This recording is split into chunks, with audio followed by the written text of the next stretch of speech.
the court is involved, the DA's office is involved, the public defender's office is involved, and the very institute who's actually running the pretrial services. So when they do their assessments, as opposed to just being a one-sided assessment, everybody has the same information. Because one of the things that, while we suffer being the incarceration station, so to speak, in the nation, it's primarily because we let people linger in jail who shouldn't necessarily be in jail. People who could have been cited and released, put on a minimum bond or either oral.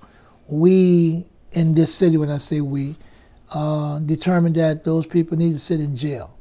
And so what pretrial services would do would get a lot of those low-level offenders who shouldn't have been in jail from day one out of jail as promptly as practical, so they can go on with, retaining the job. Because the collateral consequence of sitting in jail, waiting for the state to accept or reject your charges is, one, if you had a job, it's just that, you had a job.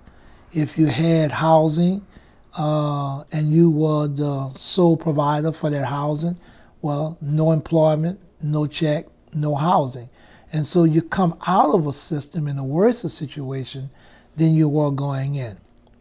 For some folks who look at prosecutions or this ramped up thing about prosecutions, for those folks, they may say it's working fine, but you're still prosecuting the very same people who have been prosecuted over and over again, primarily because most of the folks that we prosecute in this city are low-level drug offenders. And so my spiel on that is that had these people ever had the opportunity to get drug treatment or drug counseling, maybe they have gotten off or would have gotten off of that little rat race, gotten off that little turnstile to keep going back and forth in the system. But, this system is primarily built on the backs of poor and indigent people.